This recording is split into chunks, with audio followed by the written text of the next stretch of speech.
I'm working on a problem that I think all of you have. I'm very certain of it, without even any surveys. And it's a very difficult problem you've had for a long time. I think that if I'm successful in the couple minutes I have to show you some stuff, I'm going to persuade you that maybe I can help you, and you can use my product, and we can be happy together. It's a problem that we have with email and doing stuff and actually getting stuff done. And this little story that we're showing you in our video here is something that must happen to you very often. For us, it was when we were preparing to demo our thing at TechCrunch a couple months ago. Emails going all over the place, a whole bunch of different people getting pulled into a little project we were trying to work on. And the thing that always happens with threads overwhelming you. Knotable is a product that we've been building over the last year to try to solve that problem, to let you bring threads together, bring people together, and bring content into one place. And in the video screen that you can see, the little story that's happening is a bunch of emails moving around. At some stage, one of us decides, let's move this thing to Knotable, bring all the threads onto one pad, where we can use more than words and coordinate the way that content and people are working together. It's a tiny little project. This little 4 or 5 days that we were going to spend making a video for our TechCrunch demo. It's a situation you may have run into in the past. It's definitely one that I've run into over the years. I've started a bunch of companies, and my co-founder together, I started Virgin Mobile USA. It became a huge business, went public, and was acquired by Sprint. I started a smartphone company called Peak, where we made a very simple device for $30 that would let you do all this stuff that you could do on a BlackBerry. And we sold millions of dollars worth of them, and ultimately we sold the company to one of our big customers, Bharti SoftBank. And as we've been running these businesses, we've been facing the problems that anybody here who works in startups also faces, which is just getting shit done. The absolute inescapable ingredient of getting shit done is email. In work is where 4x the volume of email happens versus in your personal life. In work is where you spend 2x the time doing email versus with people. Double your time, 28% of the average day is spent doing email versus 15% in meetings even. Email and the type of workflows that we do there are just essential to the way people coordinate and work together. And this product that we've been building, we think, is a new, entirely rethought way of interacting and getting things done. It's not project management. It's not Dropbox and file sharing. It's not chat or a real-time stream. We're inventing something very new. And we hope that you'll come to Knotable.com, sign up for the alpha. We'll let you in. You'll fool around with it. You'll tell us what's wrong with it. And together, we'll make something that helps us collaborate. It's a theme that I think a lot of people in tech overlook. All the communications ideas that the internet has made possible, they are the backbone of innovation that Silicon Valley culture is using to remake our entire world. And I think this is going to be one of the ways that we get some stuff done. My question for you, Amal, is I really love the idea, and I'm worried for you, because I have seen lots of startups take a run at, we've got to make email better. And typically, email requires some of these systems require habit changes. People to do their email a little bit differently or to change a group behavior. How do you think you get over that hurdle with Knotable? Oh, I think it's the essential problem of folks that have tried to remake email. You're completely right. And I think a famous and wonderful, horrendous example of an attempt to do this was Google Wave. When I demo this for people at Google or elsewhere, they say, oh man, this reminds me of Google Wave, except you've done it right. There's two things we did right. One is that you don't replace your email with it. This is a place to send stuff that originates in email. You start, you CC Knotable, now you can work on it there. It builds out the way Dropbox or Basecamp or many other wonderful products build on something you already do. And it's beautiful and functional in a way that you can't achieve inside mail. Okay, great. Well, good luck to you. Hey, everybody. My name is Cynthia from AbbeyPost. Show of hands, who here thinks you know how to please a woman? Yeah. Oh, you may very well. I was sort of talking about something else. So I'm obviously a woman. I'm actually one of 70 million plus-size women in the United States today. And cumulatively, we spend over $18 billion a year on apparel. But, my slides aren't advancing, but every single time that we put our credit card down, we're really unhappy about it. Oh, there we go. So on this one, 70 million plus-size women in the United States. 60% of all American women wear a size 14 and up. And I apologize for not including Canada in these statistics, but in fact, it's about 25. There's about another 25 million in Canada. So it's a really big market suffering from a really big problem. And why is this such a big problem? Well, all women are different shapes and sizes, right? If you look around, nobody really looks like Beyonce for the most part. But clothing is all manufactured based on a fit model paradigm. What's a fit model? A fit model is kind of like a mannequin, but she's a real person. And the fashion industry works entirely on this paradigm. So fit models are typically, for plus size, about 5'9" or 5'10", which is about 6 inches taller than the average woman, right? Now, guys, imagine that every shirt that you bought had 40-inch long sleeves. That would be ridiculous, and you'd be like, what the hell's wrong with this process, right? But women are expected to put up with being offered clothes that just aren't made for our real bodies. Well, that's crazy, because plus-size women are actually majority. We're 60% of the market. So what's our solution? Hey, Dave. We're a vertically integrated brand creating made-to-measure apparel for not just for plus-size women, but for all women, because we are made to measure. We're using some proprietary software technologies that allow us to bring custom-made apparel to everyone for the first time in a profitable, scalable way.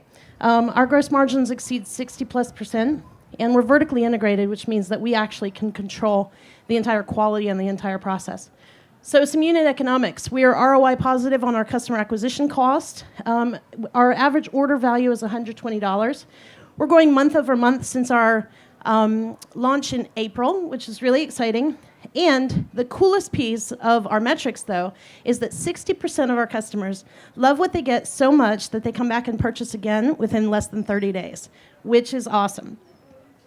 So our team, to wrap this up, I'm a second-time e-commerce founder. I previously built the world's largest consignment business for ultra-luxury handbags. I ran that company from 2002 to 2008 and sold it. My co-founder, Lex, is our CTO. He's led world-class e-commerce development teams in the past. And Cassandra is our product genius. She's got 25 years of experience in pattern design, fashion design, and manufacturing. It's a huge opportunity. Companies like Bonobos, Truemaker, and Jay Hilburn are raising a ton of money and building huge market caps doing this for men. But women influence or spend 85 cents out of every dollar. So it's time somebody gave women a solution as well. Similar to Warby Parker, the reason that's on there is that our products are entirely customized and personalized. So we know this is a trend. We know that people want something that's made just for them. So AbbeyPost is clothing that fits everybody. We've raised over $475,000 from investors like 500 startups, Launch Capital, and a number of angel investors. And we are ready to change the future. So if you'd like to learn more, come find me. I look like this. So I got to ask you the question, and I've asked you this before. You do custom, and you say you scale. How do you scale when every product that goes out the door is made for a specific customer? Yeah, it's a great question. So we've applied technology so we have proprietary technologies, right? So we have a CAD-based patterning system. We create a unique pattern for every one of our customers. That means that we can obviously store that. And with a 60% repurchase rate, that means that we're not necessarily reinventing the wheel every time, first of all. There are a number of other proprietary processes that we have in terms of our manufacturing and our factory floor, and I'm more than happy to give you a tour. But the tough question is, can you make me stylish? And if you can do that, then you've absolutely. Like, I think you're awesome. You're so kind, but you're looking for my vote too. So no. I understand that. My name is Dr. Ofer Avital, and I'm here to tell you today about NeuroScanPro, the world's first mobile tool to pre-diagnose autism in a child in 60 seconds. Who here knows someone who has kids? Come on. Or grandkids? Okay. Well, one day, today's kids are going to take care of all of us. So we all want to give them the tools to succeed in an ever-changing world. That would include a child with autism. According to the CDC, autism now affects almost 1 in 40 boys and is increasing at 15% a year. In 7 years, it'll be 1 in 20 boys, and 14 years, 1 in 10. Lifetime cost $1 to $4 million in care. Over $100 billion a year in the USA alone. Most kids are dependent on their families their entire lives. But there is hope. Early treatment in the first years of life can allow some kids to catch up to the normal level of function of typical kids. But most kids start treatment too late, missing an early window of rapid brain development, which helps a lot. The key would be early diagnosis. But the problem is that doctors and clinicians haven't had tools until now to diagnose in the first 2 years of life. That is, until now. The solution comes from the science of gaze analysis. It's been described in the scientific research literature for 10 years, but hasn't been available for clinical practice. So how it works, you watch two people talking on the left, you look at their faces. Babies do this too. You can mark where someone's looking with a computer and a video cam. With an autistic child at right, they're looking all over the place. So you can run algorithms comparing the two, and you can tell them apart 90 to 100% specificity. So what we've done is taken eye tracking science and put it on a regular mobile device, iPads and iPhones. You don't need $5,000 eye tracking gear anymore. It's a revolutionary device that can fit in your pocket. Here's the software running on an iPad. At the bottom is a stimulus video. As you watch it, the front-facing camera records your eye tracking. The eye movements are tracked and analyzed by the software. And the algorithms can detect and quantify the intensity of the autism. You can compare results over time, just like a child's growth curve, and see the development over time. The app is simple, takes very little time to learn to use, and brings autism screening time from months to minutes. It's the very first point-of-care or home-use tool, first to run on a mobile device. It's objective, and we're the first to patent for the points above. If the thermometer were invented today, it would revolutionize fever detection and monitoring. Our tool does that for autism and will revolutionize autism care. Early screening and diagnosis services, new treatment protocols, education, monitoring, research, all now possible. So we aim to be at the forefront of these new industries and the new standard of care for autism. We'll save $12 billion a year in North America alone, and our goal is to get 1 million kids living independently who wouldn't have been otherwise worldwide over 25 years. We've already won top awards in software competitions and have been accepted as the top project for promotion at an academic children's hospital. Multiple clinical trials planned there beginning this fall. Business-wise, one division direct to consumers, one division to business professionals, standard methodologies to reach each. Revenue model, consumers out of pocket at first and insurance, and eventually we hope to get government to do universal coverage. By building the first and biggest database of scan results, we're going to refine our algorithms by doing deep learning over time and become the one go-to place for the best diagnostic results. We have a great full-time team with complementary skill sets. I've previously built and sold an award-winning venture-backed health tech company and hold several patents in motion detection. We're raising $1.5 million and are in discussions with top-tier VCs and angels.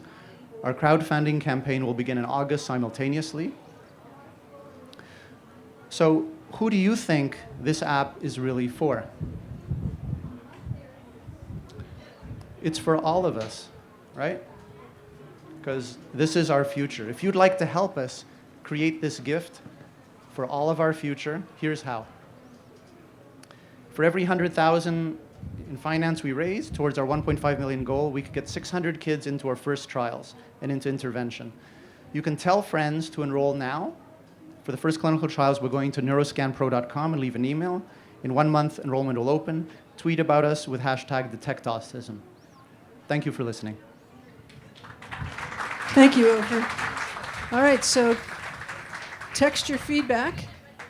Somewhere we'll see on the screen our feedback. And we have a guest questioner who Ofer will take my place in asking you a great question, right? It's going to be great. I hope so. So I was really thrilled to hear that this is what you're doing because my nephew is autistic and he was also diagnosed late. And so we've seen a lot of the damage of that. My question to you, though, is that, how are you able to determine that this is autism versus, say, for example, ADHD, where there could be an eye contact challenge as well? Sure, absolutely. This is not based on eye contact challenge. The research has shown, there's 10 years of research literature, and the eye patterns associated with autism are specifically different from ADHD. They're different from pervasive developmental disorder. They're different from general retardation. They're very specific for autism. Thank you for having me. I'm Dave Oakley, and I'm from Kingston, Jamaica. I'm here to present Crimebot to you. I'm sorry, there was supposed to be some music as I enter, but Mr. DJ, what's happening? Okay, let's get into it. All right, crime is a big issue in the Caribbean. I'm sure you Canadians can't relate to that. This is a beautiful city. I'm sure there's no crime here, right? All right. Globally, 58% of all crimes are unreported.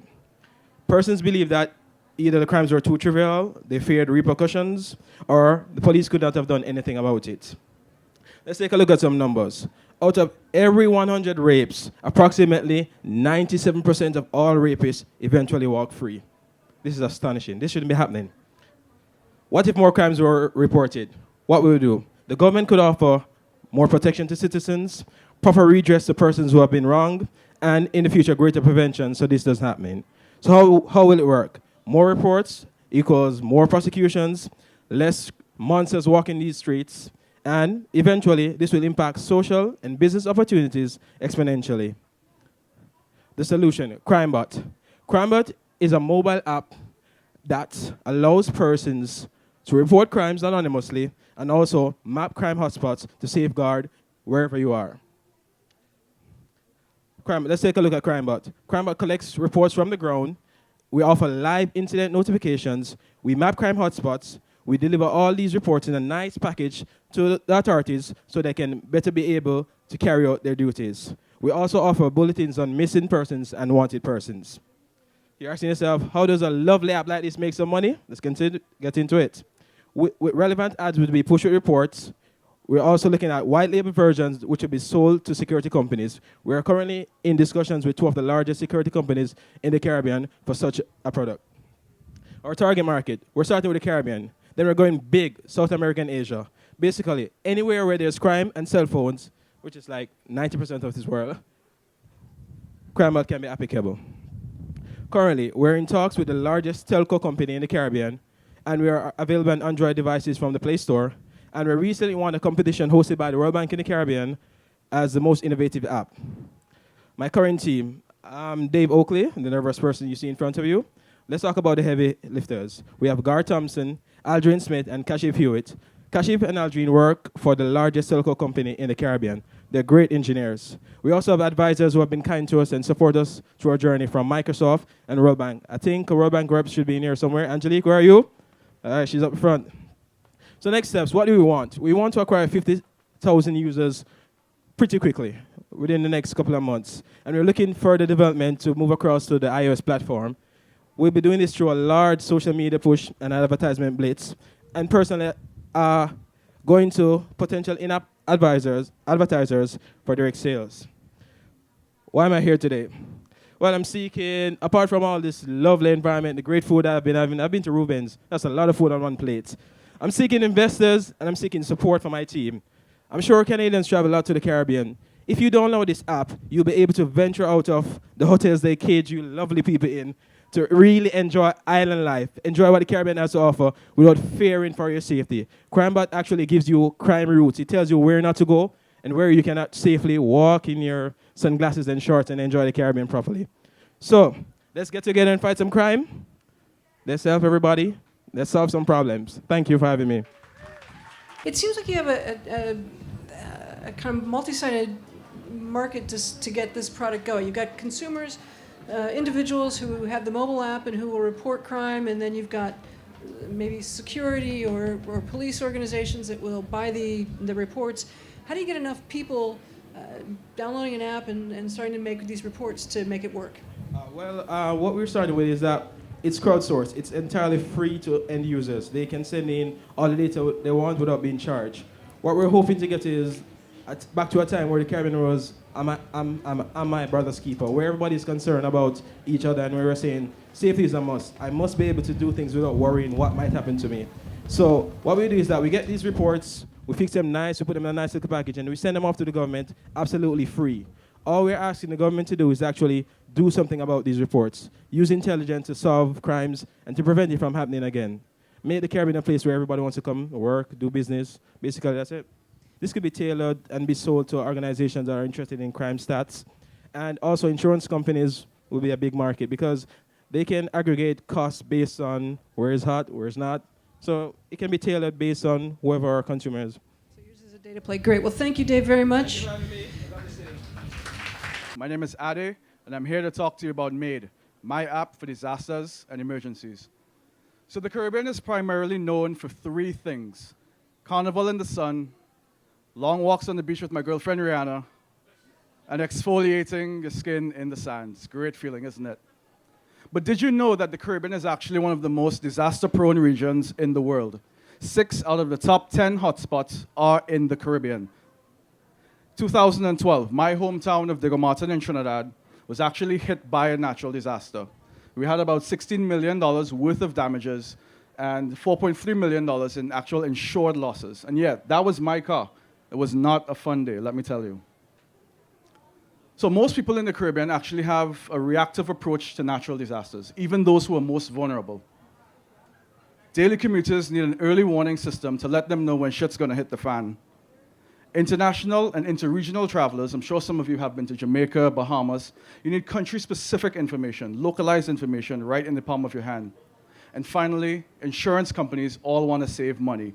And our solution is going to be able to help them reduce the total value insured after natural disasters.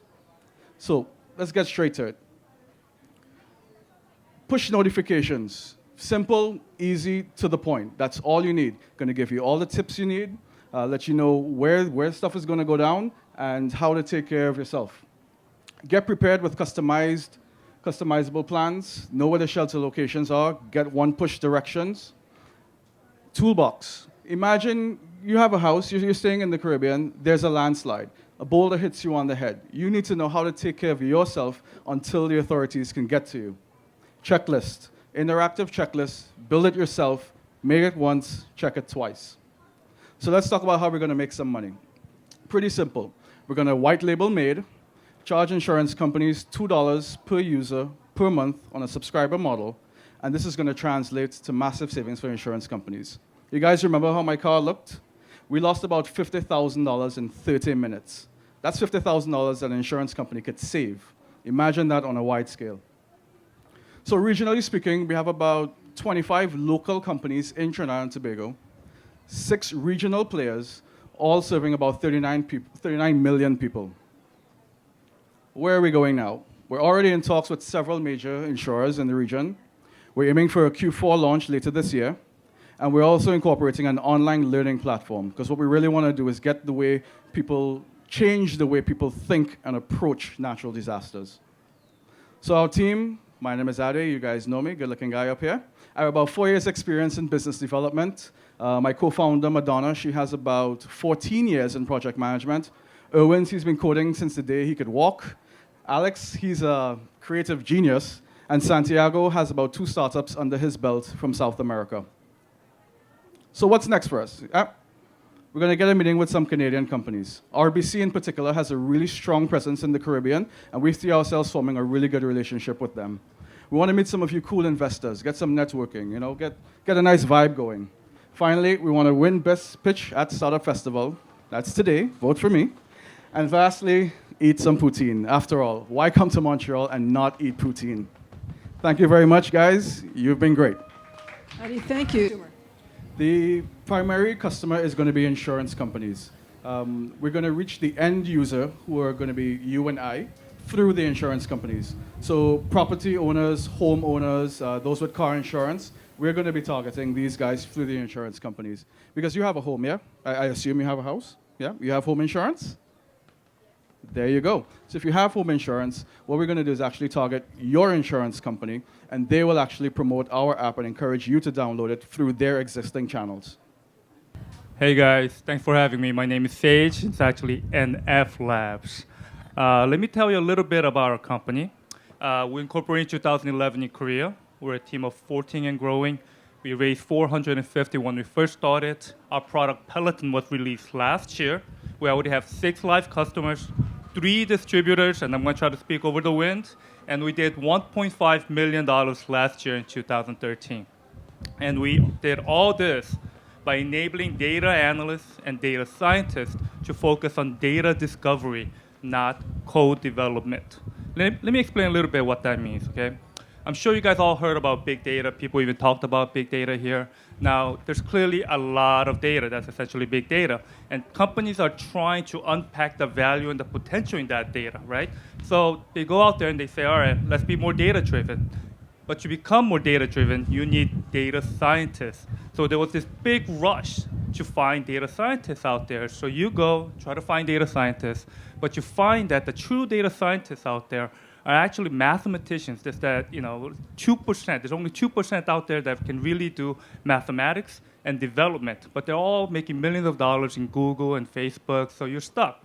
So but you still need to unpack that data. So you get some data scientists that are academics or just essentially mathematicians. And you say, here, let me give you some Excel spreadsheets and this Hadoop thing that I keep hearing about, and go do some big data stuff, right? Of course, they're going to look at you with a blank look.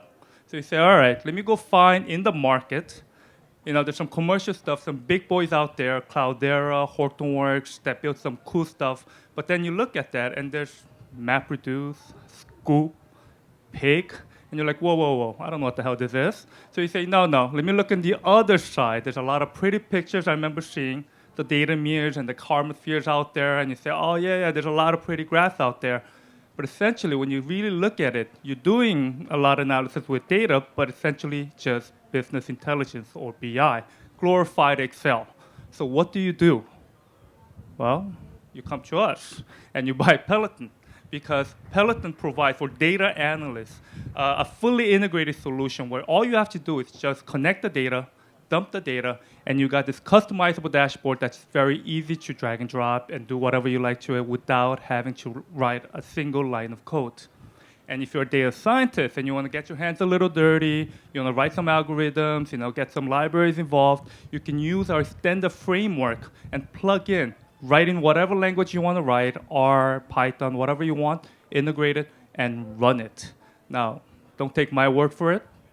LG, and I know you guys heard about LG, and all these other major companies in Korea have already, bought us, as well as we partner with some global companies like Hortonworks and some European companies out there. Hyosung, which is actually the largest storage provider in Korea, loved our product so much that they decided to distribute us. Now, there's a lot of startups out there that put those companies for the logos, but they actually paid a lot of money for it. Like I said, we did $1.5 million last year. We're looking to do more than $2 million next year. And we're looking to expand outside of Korea. So we're looking for partners and investors. And if you guys want to grow with us, give me a call. My name is Sage. Again, NFLabs. Give me a call. Thank you. So it sounds like the natural progression for NFLabs is to take something that's been largely a data scientist type function and move it to kind of front office and a desktop function. Much like way back in the day, only special artists could do a slide, and now everybody's doing PowerPoint. Do you see you being able to push that mode, that you're going to put big data in the hands of every business person? Well, you hit that on the dot. Actually, that was our motto. That's why if you look at our logo, it says simplifying big data. And the inspiration for me was WordPress. I don't know if some of you guys grew up doing the .com, right? I mean, there were HTML coders making hundreds of thousands of dollars because making a website took many, many months. So instead of that, WordPress came up and said, click, click, click, you got a website. And that's what we're trying to do with big data right now.